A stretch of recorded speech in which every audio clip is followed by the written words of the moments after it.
You've likely heard of the ancient Greek hero Heracles, and are at least aware of his redemption quest to complete 12 seemingly impossible labors. On his way to complete one of these 12 labors, Heracles skirmished with a group of centaurs due to a dispute over wine. Chiron, a centaur himself but a peaceful bystander, was mistakenly shot by one of the hero's arrows tipped with hydra poison. Despite being a great healer, Chiron was unable to heal himself, but was also an immortal son of Kronos, so was unable to die. This left him in unbearable pain, so at the suggestion of Heracles, he offered his immortality in exchange for the freedom of Prometheus. Zeus accepted. Yulva, along with Ingward and another unnamed sorcerer, is one of the 3 sealers of New Londo, which is a nice way of saying they drowned everyone in the city when it became clear the abyss in the dark race there could not be contained. Before this, they were healers. Yulva was a healer in Blighttown, which would have benefited greatly from her services as her special healing spell was Remedy, which heals poisons and toxins. Serving as a healer in such a poor area, I think it's safe to speculate she really cared about helping and healing people. New Londo was a tragedy, but it had to be exceptionally devastating to a person who had dedicated herself to saving lives, but was then forced to take so many. This leads into one of my biggest questions about New Londo. Why would healers be chosen to perform this task? And how exactly did they even flood the city? I've seen a few good theories out there figuring out the logistics of how they could run all the water into the city, but I would like to add one that answers both of my questions, and some I have about the sealer's punishment. The animation for casting Remedy begins with what looks like a splash of water before the sparkles. There are 2 other spells with this animation, Resist Curse and Fall Control. Resist Curse ties directly back to Ingward, while Fall Control has a looser connection to the 3rd sealer. The 3rd unnamed sealer appears to have ditched his mask and joined Lautric's gang squad. The interesting thing is all 3 of them have had Fall Control cast on them, although there is probably some runway to make the case that this 3rd sealer is a certain surreptitious sorcerer. I believe just tying him to the spell is enough to serve my purpose here. My theory is the following. These 3 spells seem to be water-based. Having all 3 sealers tied to what seems to be a rare form of magic shows that they may have a talent or specialization in water-based magic. Part of this skill may have allowed them the ability to move or conjure a large amount of water. These 3 healers may have been chosen to seal New Londo because they had the magical ability to flood the city. The city, while holding water quite well, was definitely not entirely watertight. Perhaps the point of making the sealer stick around 100 feet from the floodgate instead of destroying the key or keeping it with the Lord vessel was because they would be needed to keep the place topped off. Their punishment for making the impossible decision to drown the city was to watch over it and keep the 4 kings and their dark wraiths sealed forever. The beaked masks they wear serve as the symbol of their commitment to this duty, and their design seemed to take some inspiration from plague doctors. Ingward stuck around, but the other 2, including Yulva, forsook New Londo as they tired of their duty. I don't think she ever gave up on seeking atonement for all who were sacrificed, though. It seems more likely she sought a more impactful penance. After all, how many sorcerers does it take to hold a key? Wouldn't a better way to repent for taking so many lives before their time be to use her talents to prevent the deaths that she can? No doubt, her actions in New Londo deeply affected her, likely leaving her grieving. She returned to Blighttown to continue her work there. I believe she returned as a wounded healer, but since she never ditched her mask, I don't think she ever gave up on her mission for atonement, and I think she believed Ingward could handle keeping the city sealed on his own. She would die there, effectively trading her immortality for the sick of Blighttown. In the end, Zeus decided to honor the sacrifice of Chiron by placing him among the stars as the constellation Centaurus. I believe Yulva's selfless work in Blighttown would have led several of her patients to admire or even worship her, similar to Saint Estrella in Demon Souls. After all, healing with magic is mostly seen as the work of the divine in Dark Souls, and someone who could do so without channeling the power of the gods would likely be seen as a deity themselves, right? Even players seem to commonly ask, why isn't Remedy a miracle? I think her following continued and even grew long after her death, and one of those followers fought tirelessly to do what Zeus did for Chiron, and put her in her rightful place among the heavens. I think that follower was Morne. Morne was the attendant of the goddess of tears, Caitha. At one point, he worked under her to provide comfort to the suffering. He was known to have only served this one goddess his entire life, and this dedication reflected so well that the Knights of Carim would go on to only serve one maiden each in his honor. He would go on to be an apostle of the Archbishop of the Way of White, bringing his goddess's cult under its umbrella. He taught them the miracles of his faith, and in return, his goddess became the patron deity of Carim. There are theories that Morne was actually a demon out there.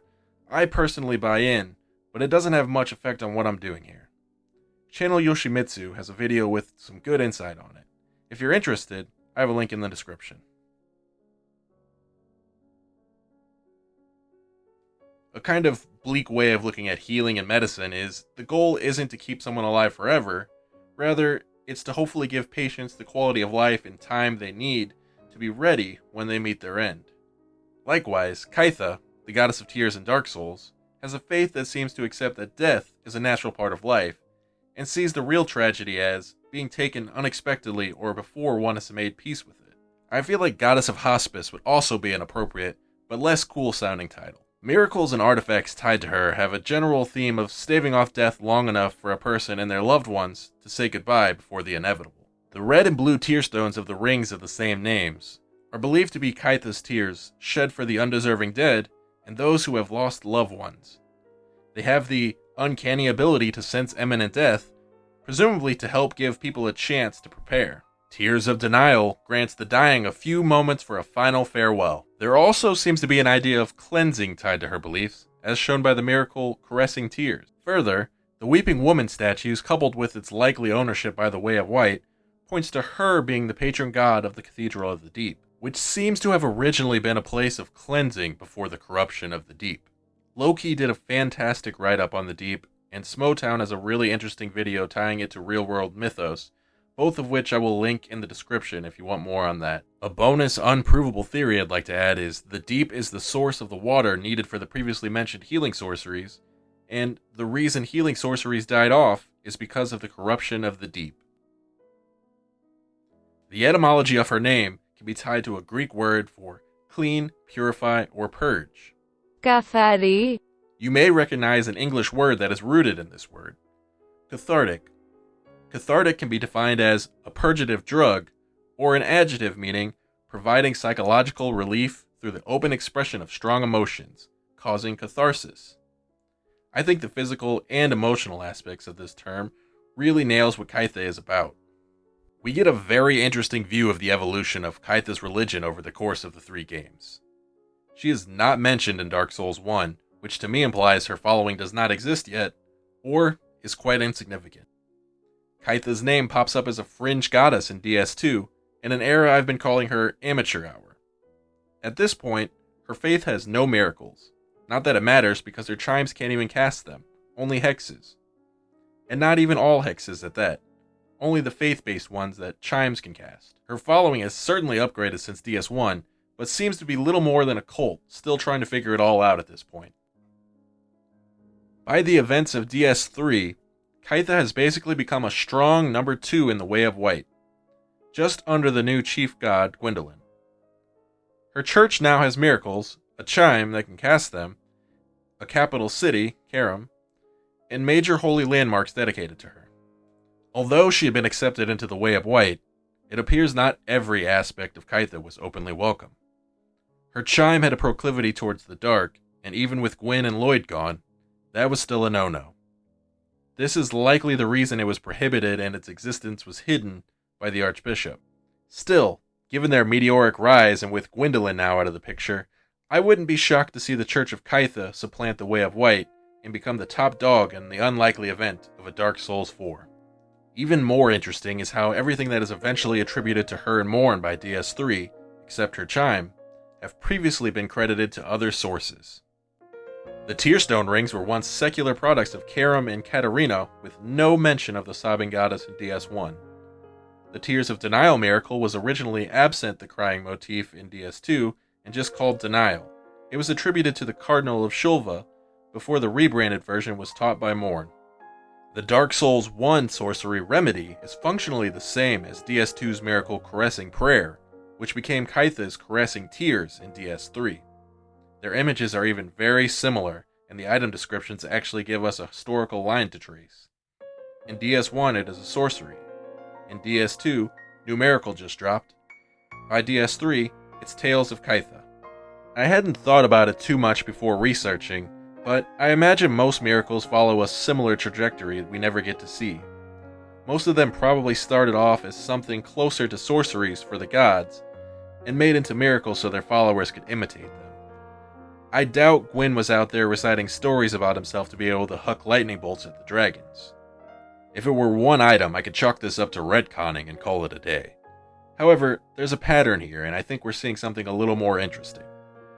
Over the course of 3 games, we are getting a bird's eye view of a new religion being born and growing over time in a way similar to how one would in the real world. What we're likely seeing is religious syncretism. Religious syncretism, in grossly oversimplified terms, is basically taking parts of, or the entirety of, a religion and rolling it into another existing, or even new religion. It's been a pretty common practice throughout history, but an easy example would be the Roman Empire pulling in and remixing Greek, Egyptian, and Germanic deities. And if you need an in-game example, Caitha's cult is on the other end of it in a much larger scale when they are rolled into the Way of White. The Tearstone rings are likely just an example of mythology in its base form. Something like the Greeks using the story of the death of one of Aphrodite's lovers, Adonis, to explain why roses are red. A veritable dark age, the real-life kind, has hit much of the world by DS2 as the names of gods, heroes, and cities have been forgotten by many. It makes sense then that people would have forgotten the origin of the magic rings and attempted to come up with an explanation for them. The Tearstone gems fit the motif of Caitha perfectly, so the rings received a new backstory and became associated with the goddess. Caitha is generally known as a compassionate and caring goddess, but her chime in DS2 does allude some view her as a demoness, or an evil god in Japanese, because she is always surrounded by death and despair. I've seen some people take this as fact and assume that she does indeed have a more sinister side. I don't think this is actually the case, and I think it's more likely a play on how a lot of people tend to have a hard time with causation and correlation. I think an apt, real-world example of what I mean is plague doctors. Despite generally doing their best to help sick people, their consistent appearance in places where outbreaks were happening led to people associating them with death and disease, so some people came to fear and blame them. I think the idea is exacerbated because of Caitha's connection to hexes in the dark. And considering this, we need to be careful not to fall victim to our own preconceived notions or in-game dogma. Hexes are not inherently wicked. I think a good example of this is the promised Walk of Peace, which was originally a miracle. They're more a weird middle ground between sorceries and miracles, with inclination towards the dark. Leading to my next point. The dark is not naturally evil. Fire is not naturally good. But the dark is not innately good either, nor is fire evil by default. They both just are. Both can be twisted and corrupted to create terrible things, but association with one or the other alone does not make one good or evil. This is not to say for sure that she doesn't have a more malevolent side, just that simply having a connection to the dark and hexes doesn't automatically make it so. The omnipotent description writer is careful to use uncertain terms when mentioning the idea of her being an evil god, and I think we need to be equally careful not to jump to undue conclusions.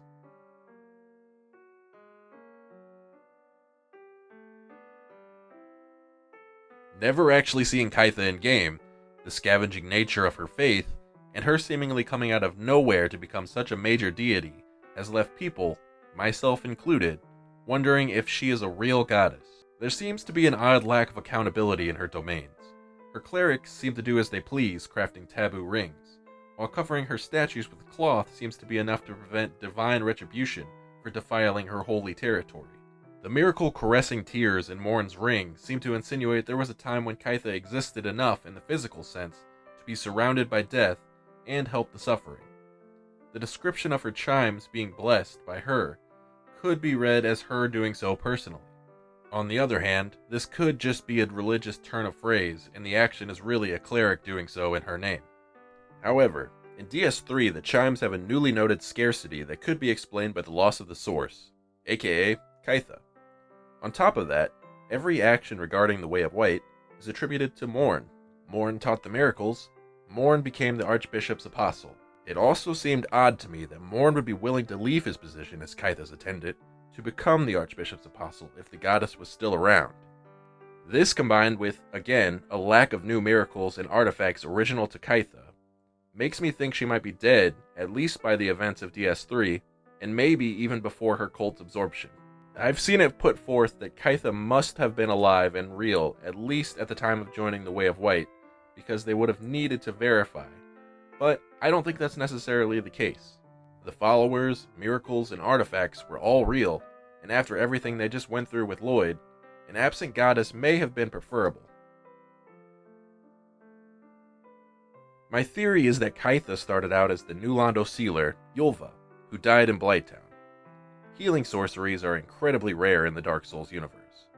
Most would see healing magic as solely in the domain of miracles. Seeing someone who could heal without the aid of medicine, or the aid of the gods, would lead most to believe that that person is themselves divine. Many of those healed in Blighttown began to worship her.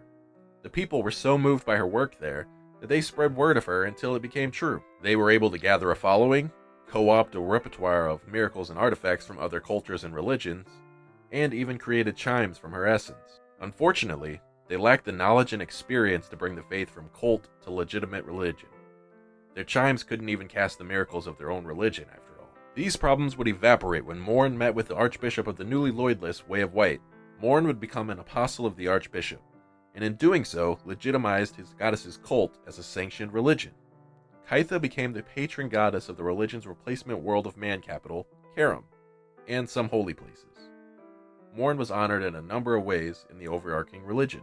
Many of the undead of Carim were uneasy with the thought of the church known for undead hunts, reformed or not, moving into their city. Londo and the Sable Church were founded in response. Gwendolyn's Way of White gained a significant number of followers under its umbrella, added some miracles and artifacts to their arsenal, and filled a job opening in return.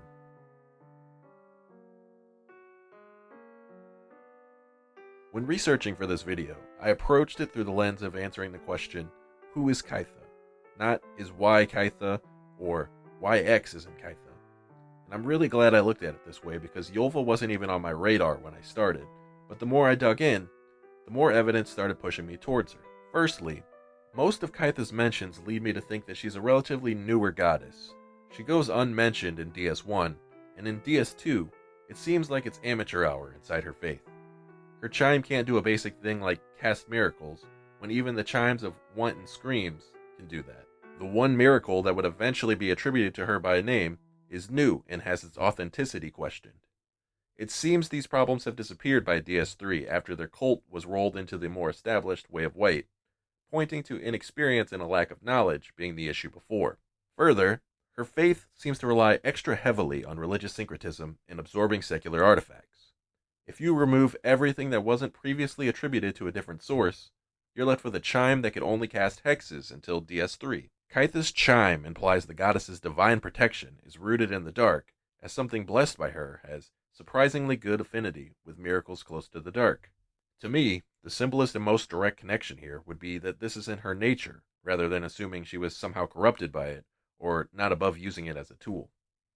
And of course, there is a race in Dark Souls specifically born of the dark. Humans. So I took this to be a clue about the goddess's race. Caressing Tears is the only miracle that is specifically a tale of Caitha. Tears of Denial is taught by Morne and has the same mention of tears in the name, but doesn't actually have any reference to the goddess in its description. The unique mention gives Caressing Tears a stronger connection to a possible source. If both mentioned Caitha, it could be just as likely the Cardinal of Shulva was the goddess. If neither mentioned her, it could be easily waved away as blind religious syncretism. Caressing Tears from DS3, Caressing Prayer from DS2, and the Sorcery Remedy all have very similar icons and are functionally the same spell in each game. The change from sorcery to miracle could be hand-waved as video game reasons, and normally I would be of this mind, but this is Dark Souls and the item descriptions paint a picture of development. In DS1, the spell is a unique sorcery created by Yulva. In DS2, it is turned into a miracle, and Caressing Prayer's description notes a new miracle just dropped and questions its legitimacy. By DS3, it's now just a tale of the many deaths surrounding the goddess Caitha. I think it's also important to note the certainty of the terms used in the description. It is a tale, and not the flimsier said to be or some believe, like other Caitha items of disputed origin, such as the Tearstone rings. The description writer has asserted that the tale associated with the miracle is of the goddess, and therefore she has direct connection with the source of this spell, rather than this being a random act of syncretism. Following this path backwards leaves the creator of the sorcery the miracle seems to be based on a likely suspect to be the one the tale is about, i.e., Yulva is Caitha. As I have previously mentioned, there are tales of many deaths surrounding Caitha, and someone who was there for the sealing of New Londo and spent significant time in the sickness-ridden Blighttown fits the bill as well as anyone. And if we're going to give legitimacy to the claims of some that believe she is a demoness/evil god that guides us towards misfortune/despair, her being one of the people who flooded New Londo would do that as well. The little we know about the actions of Yulva actually fits the duality of Caitha's reputation kind of perfectly. Those at the bottom of New Londo and any survivors above wouldn't have a very high opinion of her. However, those she helped in Blighttown would no doubt see her as a compassionate being. It actually helps explain the faith's fixation on victims of untimely deaths and people who have lost loved ones. There would have been no shortage of either in New Londo, and Yulva likely would have felt responsible for that. Outside of the dark, hospice care, and a proximity to death, there are a few other things that can reasonably be seen as relating to Caitha. Water, tears, and cleansing. It's not exactly direct evidence, but you don't need to strain much to create parallels with these symbols. Even without my earlier speculation that Remedy is a water-based spell, water can be assumed to be associated with Yulva's identity, as the biggest thing we know she did involved a lot of it. We can't say for sure, but given her past and actions following the sealing of New Londo, it's not crazy to assume she was pretty sad about it, and tears were probably shed. And cleansing pretty well goes without saying, as Yulva's signature spell is doing this at its core. I didn't just pull the idea of a mortal dying and later becoming a deity out of my ass. There is in-game precedence of this very thing happening with the goddess of the hunt, Evlana. The hunter's hat in DS2 reads, "The hunting goddess, Evlana, was no goddess at all, but rather a brave and highly skilled bow huntress. Long after her demise, the passing of lore transformed her into a deity." I think a similar thing happened with Yulva, only she had a Morne to push her faith to greater and greater heights, whereas Evlana seems to have faded away. All this not to even mention the can of worms the ghost of New Londo opened for the concept of becoming something else after death.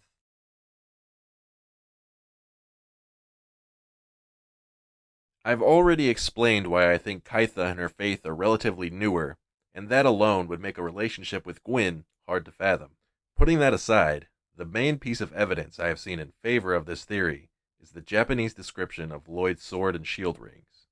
The clerics of Carim taunt the Old Way of White's Allfather by calling him no more than a collateral relation and assumed himself chief god, instead of a derivative fraud. Some people have assumed that since Caitha is Carim's goddess, these clerics are claiming Caitha is more closely related to Gwyn than his uncle Lloyd. I believe there is a misunderstanding here. Gwyndolin is, or was until the events of DS3, the chief god/allfather of the New Way of White, not Caitha. I think it's more likely Caitha's clerics, who are also part of the New Way of White, are saying, our Allfather is more legitimate than your Allfather, so our Way of White is better.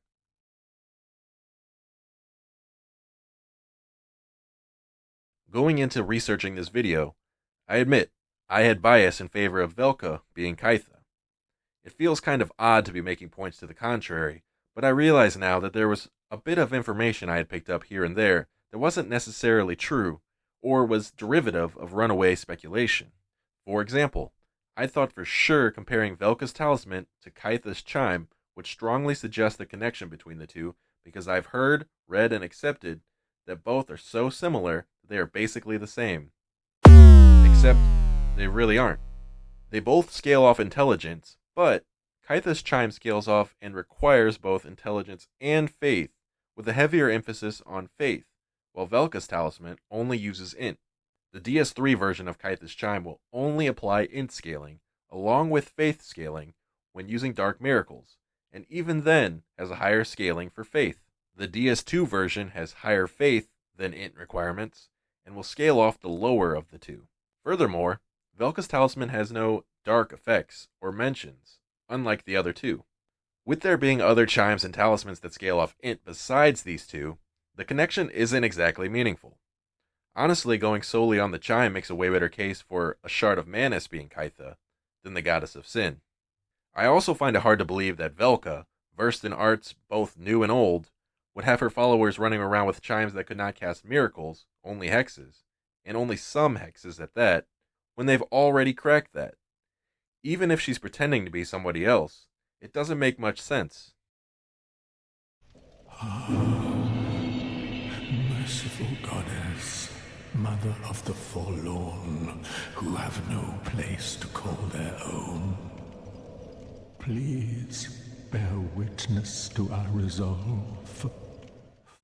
A lot of people have taken this to be a prayer to Velka, due to the mother of the forlorn bit, which can be taken as a reference to the people of the painted world, which can be connected to Velka. Combine that with him saying this prayer at what we have speculated is a statue of Caitha, and you get Velka equals Caitha. I'm generally of the opinion that Dark Souls lore is pretty open-ended for the most part, and unless Miyazaki for some reason comes out and explicitly confirms or denies a theory, there's not always a solid right answer to a lot of the lore. That being said, I feel like I'm taking crazy pills when I see Velka being touted as a merciful goddess. Sure, she forgives your sins, but she's not doing it out of the goodness of her heart. She charges you to do so. She isn't doing you a favor, she's providing you a service. I don't know about you, but I'm not out here thanking the merciful Subway for allowing me to buy a sandwich from them, at least not since they got rid of the $5 footlongs. Her pricing isn't exactly merciful either. It's easy to lose track of what exactly you're paying with in Dark Souls as just another currency, but you are paying with souls, like extracted from living beings. You want forgiveness for that bad thing you did? Well, you better get out there and kill some shit. Hopefully, whatever you kill doesn't get you another sin. Even the devil will give you 1, or sometimes 7 wishes for a soul. Davy Jones will sell you a Jack Sparrow for 100 souls, but Velka charges you 500 per soul level just to forgive a sin. Oh, and if you can't pay immediately, don't worry. She'll just have contracted bounty hunters out there looking for you while you try to scrounge enough together. She leans pretty heavy towards the punishment side of sin. And all of this before we get to her other favorite pastime, human sacrifice. I would also like to note that not all forlorn are Corvian, and not all Corvian are necessarily forlorn. That said, I find it likely that Gale is praying to the goddess he thinks is responsible for watching over the inhabitants, and leading people to the Painted World. And while I do think the Painted World was once controlled by Velka, I also think her followers may have lost control of it as early as before the events of Dark Souls 1. Sure, DS1's Painted World is littered with Velka paraphernalia, but it's all found on corpses. The Dark Ember, likely used to add the occult element to her followers' rapiers, lies dormant on a stone blacksmith. And the Crow Demons, progenitors to the Corvians, may not have been such welcome additions to the Velka family. Count out the number of these strange, busted-up cages, and the number of Crow Demons, and you'll notice it's the same. Odd coincidence? Beyond a possible changing of the guard, there's a high chance the inhabitants would have forgotten about their goddess anyway, like many did in DS2, especially factoring in at least one migration to a new painting. A magic painting that eases the suffering of the sad, abandoned, and the lonely by giving them a place to belong with no deity to claim ownership sounds like it would be right up Caitha's cult's alley.